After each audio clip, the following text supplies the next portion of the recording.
Significado. 16º tópico da estrutura de pensamento. Vamos começar, como de costume, pela definição.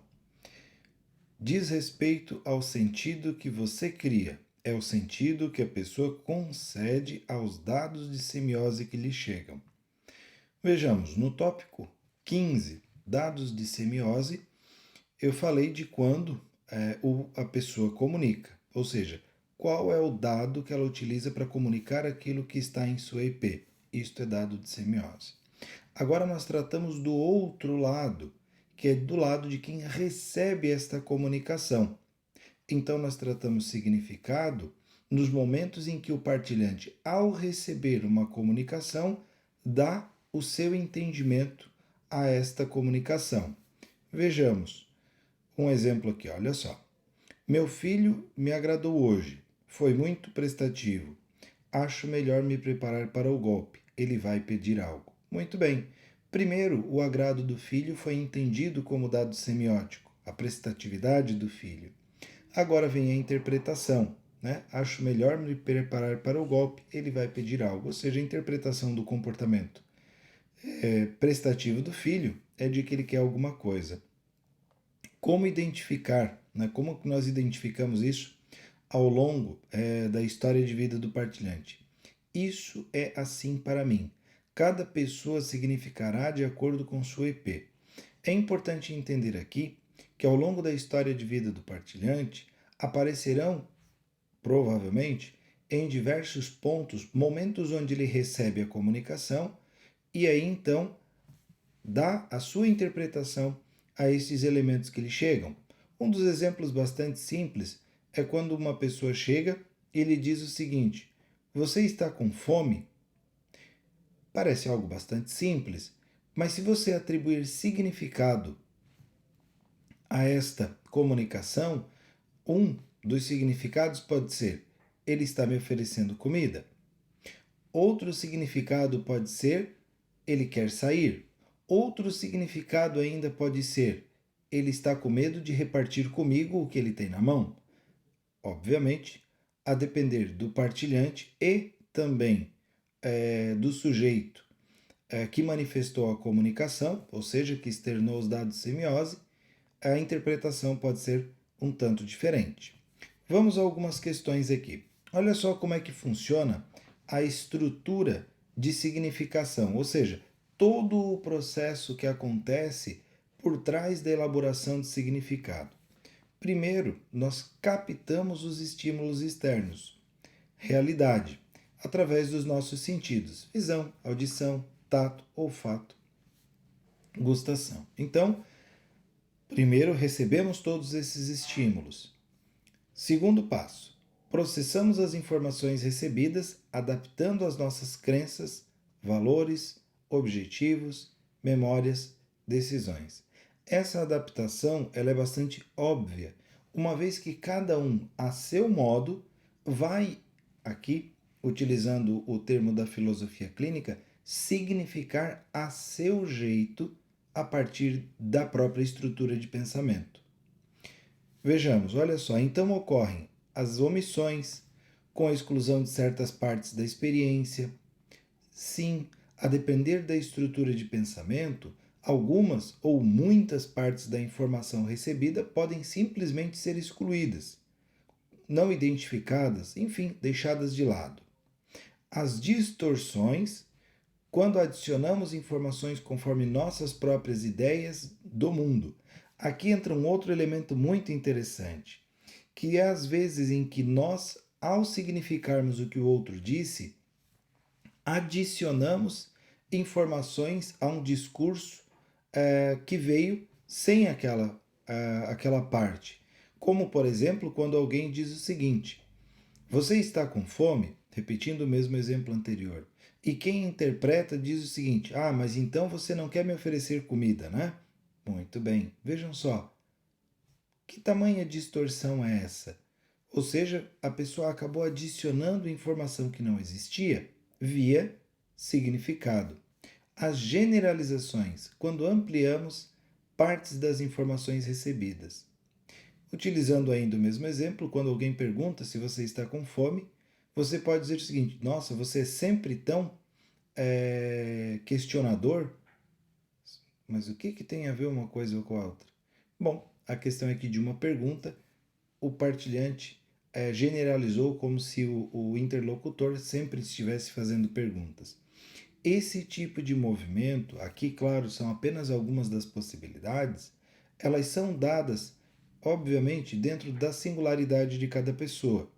À medida que cada um ao longo da vida se estruturou, cada um também ajustou-se internamente para adaptar, né, significativamente as informações que recebe via dados de semiose. Ou seja, toda informação que chega, ela vai ser significada segundo a singularidade de cada pessoa. Seguindo aqui, depois o terceiro passo, representamos internamente as informações recebidas através de imagens, sons e palavras, também sensações, motivações, satisfações, determinações. Aqui é importante entender que cada um, quando recebe as informações via dados de semiose, vai criar internamente, né, uma representação sua. Quando alguém pergunta se você está com fome, você pode criar uma representação interna de carinho. Você pode criar uma representação interna de que você está passando a ideia de ter fome. E por aí vai. E por fim, você apresenta as informações verbais e não verbais, que aí é quando você já se torna, né, o comunicador, no caso você é quem está falando ou, de qualquer forma, manifestando via dado de semiose o que está em sua EP. Deste passo a passo até aqui, os significados eles vão sempre ser dados segundo a estrutura de pensamento da pessoa. Vejamos, olha só. As significações podem ser em relação ao próprio sujeito. Quantas vezes o sujeito se comunica consigo mesmo? Algumas vezes intencionalmente, alguns inclusive conversam consigo mesmos e depois tentam significar o que conversaram, interpretar, tentar entender, né, o que aconteceu. Outros modos ainda de acontecer podem ser, por exemplo, pessoas que olham para o próprio corpo e percebem modificações físicas e começam a tentar entender o que o corpo está comunicando. Para algumas pessoas isso já é bem simples, já têm uma intimidade com o próprio corpo e conseguem, sem grandes problemas, entender o que se passa. Começou aquela dorzinha de cabeça aqui, a pessoa já diz o seguinte: opa, isso significa que eu vou gripar. Vejam, pelo próprio processo que já aconteceu diversas vezes, a pessoa consegue ter clareza de quais são os passos que se seguem àquela dorzinha de cabeça. O mesmo pode acontecer em relação a outras coisas. A pessoa viu um cachorro na rua e diz: lá vou eu, vou ficar ansioso, vou ficar com medo e depois vou acabar, inclusive, nem dormindo direito. Isso me deixa muito ruim. Novamente, os processos internos são conhecidos pela pessoa e os significados se aproximam e muito daquilo que provavelmente acontecerá. Quando a pessoa olha para si mesmo, algumas delas têm muita dificuldade. Por quê? Porque o próprio corpo e a estrutura de pensamento, ao se comunicarem com a pessoa, podem não ser entendidas. Entre outras coisas, por falta da possibilidade de atribuição de um significado coerente com aquilo que está sendo recebido como comunicação, tanto do corpo quanto da IP. Quando a comunicação interna, né, da pessoa com ela mesma é unívoca, né, é clara, direta e também, se possível, objetiva, é provável que os significados sejam mais facilmente atribuídos e a pessoa consiga ter maior clareza do que está acontecendo. Os significados podem mudar segundo o tópico utilizado como base. Eis aqui um elemento muito importante. Quando você acompanha a história de vida do partilhante, muitas vezes você vai perceber que, segundo o tópico que ele utiliza como base para atribuição de significado, o entendimento dele pode mudar. Um dos exemplos mais simples que eu conheço e também é mais fácil de se perceber. Você vai conversar com uma pessoa com quem você tem boa relação, com quem você se dá muito bem, e essa pessoa olha para você e diz: olha, eu acho que esse seu cadarço está desamarrado. Você agradece e diz: nossa, olha só que pessoa carinhosa. Pronto, o seu significado foi via interseção de EPs. E, obviamente, emoções. Agora, você se dá com outra pessoa, encontra outra pessoa com quem você não tem relação e qualquer convivência. Essa pessoa olha para você e diz: olha, você está com o cadarço desamarrado. Você fica desconfortável em relação ao que aconteceu. E pensa: nossa, mas que pessoa reparadeira. Veja, ao mudar a pessoa de ter interseção para não ter interseção, nós já mudamos a base. A primeira pessoa tinha interseção e o significado foi via afetividade. A segunda pessoa não tem interseção e o entendimento e o significado veio a partir de como o mundo parece. A percepção de como a pessoa significa, basta ao longo da historicidade caminhar junto com ela e perceber as diversas situações onde ela recebe dados de semiose comunicativos e entender qual é a base para cada uma dessas situações e se os significados são positivos e se os significados são negativos. Algumas pessoas, infelizmente, atrelaram um tópico significado ao que acha de si mesmo. Então, todas as comunicações que lhe chegam, todos os dados que chegam, são entendidos como se fossem em relação a ela. Tópico 2. Ou seja, qualquer comunicação é entendida como um elogio ao que acha de si mesma, como uma crítica ao que acha de si mesma, como algo bom, como algo ruim.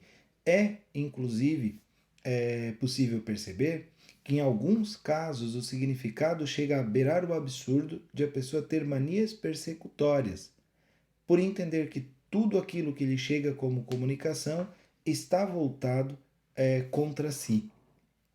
E aí ela acaba se estruturando de maneira a se tornar praticamente de maneira universal defensiva em relação às comunicações que lhe chegam. Enfim, para cada um é diferente.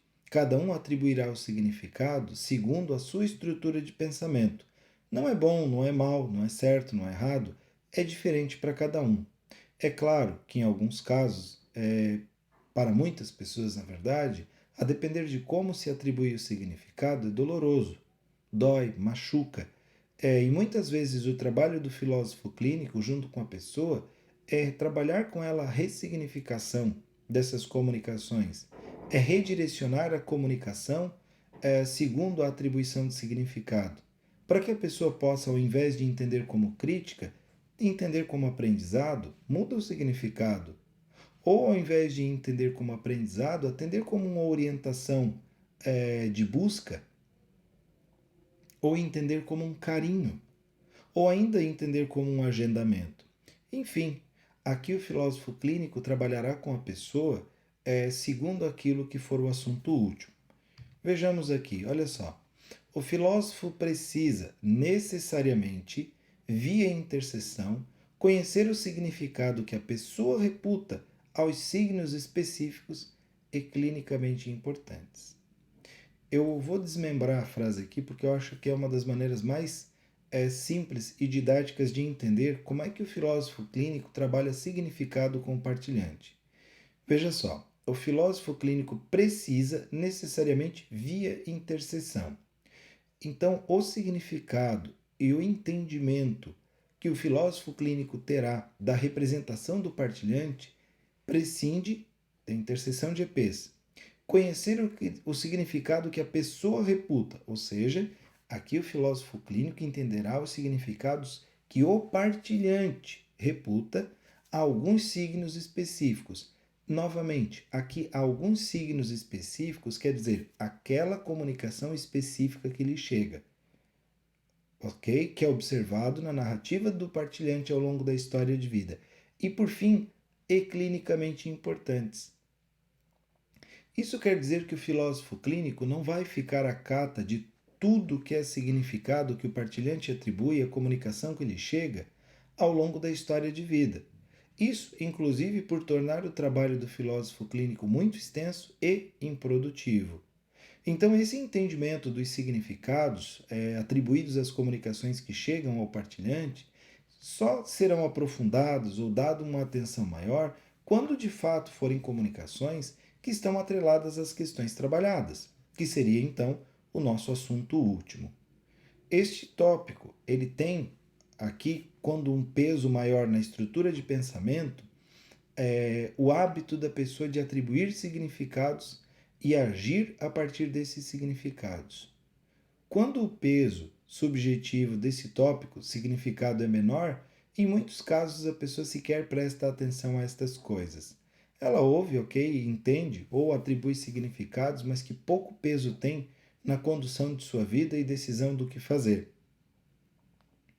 Este tópico pode estar atrelado a diversos outros, e a depender do tópico, como já mencionado, o significado pode se alterar. Se a pessoa fizer o tópico significado ligado ao tópico 1, como o mundo parece, as suas significações se darão pelo ambiente onde ela está, pelo macro contexto. Se esse tópico significado estiver atrelado a termos agendados no intelecto, ela significará em acordo com a memória a que ela estiver ligada naquele momento. Se estiver atrelado a prejuízos, estará então o significado atrelado às verdades que ela tem, né? Aquelas verdades anteriores à experiência, os seus dogmas, e assim por diante. Então, este é o tópico de significado, e a partir dele nós entendemos como a pessoa interpreta a comunicação que chega até ela ao longo de sua vida. Findamos aqui então mais uma aula. Obrigado e até a próxima.